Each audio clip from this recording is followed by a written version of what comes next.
रहमान अस्सलामुअलैकुम दोस्तों सबसे पहले अमेरिका के इलेक्शंस की बात करते हैं कि जिसके मुताबिक 47th president of the United States of America Donald Trump मुंतखब हो चुके हैं। एक गैर मामूली जीत है उनके लिए, दूसरी दफ़ा वो प्रेसिडेंट मुंतखब हुए हैं और प्रेसिडेंट बनने के फ़ौरन बाद उन्होंने जो स्पीच की, जो तकरीर की वहाँ पर अपनी आवाम के सामने, वो तकरीर में उन्होंने कुछ चीज़ें बताई और डिस्क्राइब किया कि वो किस तरह से आगे अपने मिशन को लेकर चलेंगे, जो कि किसी हद तक कुछ बेहतर भी है, जिसका मकसद यही है कि दुनिया में पीस की तरफ जाया जाए, ना कि वॉर की तरफ।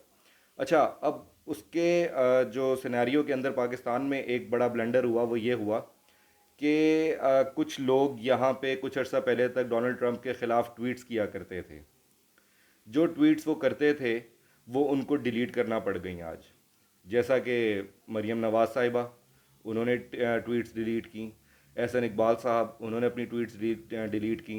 बाकायदा मरीम नवाज़ साहिबा ने अपनी ट्वीट में यहाँ तक कहा था कि इमरान खान के जो सपोर्टर्स हैं उनका बाप डोनाल्ड ट्रंप, तो डिलीट करना पड़ा उनको, क्योंकि अब उन्होंने, उनको तो ट्रंप साहब को यही शो करना है कि वो उनके बाप है मरीम नवाज साहिबा के, ना कि पीटीआई के सपोर्टर्स के बाप हैं। और same is the case with Ehsan Iqbal साहब, उन्होंने भी बड़े हैवी ट्वीट्स किए थे डोनाल्ड ट्रंप के अगेंस्ट।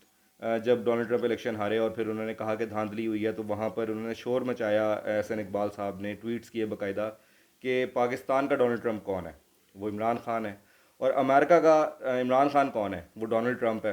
तो इस तरह की बातें ये करते रहे हैं एहसन इकबाल साहब भी। उसके अलावा कई और नून लीगी वज़रा ने अपने ट्वीट्स डिलीट किए आज, ताकि माई बाप दोबारा से डोनाल्ड ट्रंप को बनाया जा सके, जैसा कि पहले जो बाइडेन को बनाया हुआ था इन्होंने, और उनके कहने पर रिजीम चेंज भी किया था। तो अब इन्होंने डोनाल्ड ट्रंप को माई बाप बनाने का फ़ैसला किया। तो इसके सिनेरियो के अंदर अब देखते हैं आगे क्या बनता है, जो कि मुझे कोई ख़ास उम्मीद नहीं है, क्योंकि डोनाल्ड ट्रंप के सदर बनने के बाद कुछ चीज़ें बहुत वाज़ेह हो चुकी हुई हैं और आगे वाज़ेह हो भी जाएंगी कि डोनाल्ड ट्रंप किसी भी मुल्क में इस्टेब्लिशमेंट को पसंद नहीं करते, इस्टेब्लिशमेंट के बहुत ज़्यादा रोल को पसंद नहीं करते एक्चुअली। होता क्या है कि डोनाल्ड ट्रंप खुद भी हमेशा से इस चीज़ का शिकार भी रहे हैं और इस चीज़ के अगेंस्ट बोलते भी रहे हैं। तो अभी भी उनका यही स्टैंस है, जो कि उन्होंने आज की अपनी स्पीच में भी कहा कि मैं किसी मुल्क के अंदर भी इस चीज़ को पसंद नहीं करूँगा। मैं अरब अमेरिकन्स का, मैं यूरोपियन अमेरिकन्स का, मैं अफ्रीकन अमेरिकन्स का, मैं मुस्लिम अमेरिकन्स का, उन्होंने अलग से तज़किरा किया कि उनका भी शुक्रिया अदा करता हूँ कि उन्होंने हमें वोट कास्ट किया और प्रेसिडेंट बनवाया। तो उनसे जो वादे किए हैं इंशाल्लाह वो भी पूरे, अल्लाह करे वो करें, अल्लाह करे वो करें। तो प्लस उसके अंदर गज़ा के हवाले से उन्होंने बहुत पहले एक बात की थी, जिसको बड़ा मैनिपुलेट करके भी कई लोग बताते हैं। आई डोंट नो कि वो किस तरह से ट्रंप उसको लेकर चलेंगे, बट अगर ट्रंप उसको इस तरह से लेकर चलते हैं that would be very awesome for Muslims as well. वो करना क्या चाह रहे हैं, वो ये करना चाह रहे हैं कि वो इसराइल को एक शट अप कॉल देना चाह रहे हैं कि अब से no more attacks, no more attacks on Palestine और गज़ा। अब देखते हैं कि इसके ऊपर इम्प्लीमेंटेशन वो करवा सकेंगे कि नहीं, क्योंकि पीछे से अगर देखें, हमेशा से होता क्या है, हमेशा से होता यह है कि दुनिया के चंद एक ममालिक हैं जहाँ पे प्रेसिडेंशियल इलेक्शंस हो जाते हैं, जनरल इलेक्शंस हो जाते हैं, इस्टेब्लिशमेंट अपना रोल प्ले करती है बाद में। तो डोनाल्ड ट्रंप को पहले भी जब हटाया गया, तो उस वक्त भी जब उनको हराया गया एक्चुअली जो बाइडेन के मुकाबले में, तब भी यही इशू था कि इस्टेब्लिशमेंट ने अपना एक रोल प्ले किया था। और अब इस्टेब्लिशमेंट उस तरह से अपना रोल प्ले नहीं कर सकी, बट लेकिन हुआ क्या कि डोनाल्ड ट्रंप ने आज अपनी स्पीच के अंदर एक बात कही। वो ये थी कि वो कहते हैं कि मैं 315 सीट्स एक्सपेक्ट कर रहा था, जो कि कल तक 315 ही एक्सपेक्टेशंस थी ऑल ओवर यूएस, लेकिन आज 277 हो गई, जिसके मुताबिक ये लगता है कि इस्टेब्लिशमेंट ने उनको ये बताया है कि हम आगे भी ये काम कर सकते हैं अगर हमारे कहने पे नहीं चलोगे तो।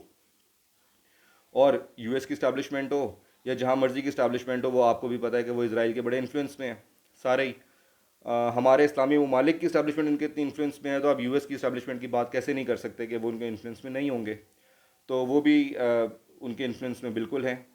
और अब देखना ये है कि ये क्या करेंगे पाकिस्तान के मामलात में, और इस्लामी मुमलिकत जितनी भी हैं इस वक्त इनके मफादात के लिए कुछ करते हैं कि नहीं करते।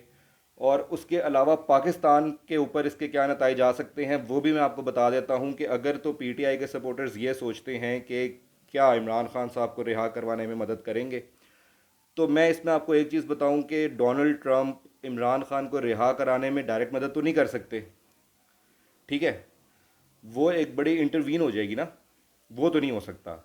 लेकिन ये कहना कि वो बिल्कुल मदद नहीं करेंगे, ये भी गलत होगा। क्यों गलत होगा वो मैं आपको बताता हूँ। इसलिए नहीं कि इमरान खान से उनकी पहले लड़ाई हुई फिर अच्छे ताल्लुकात बन गए, इसलिए नहीं।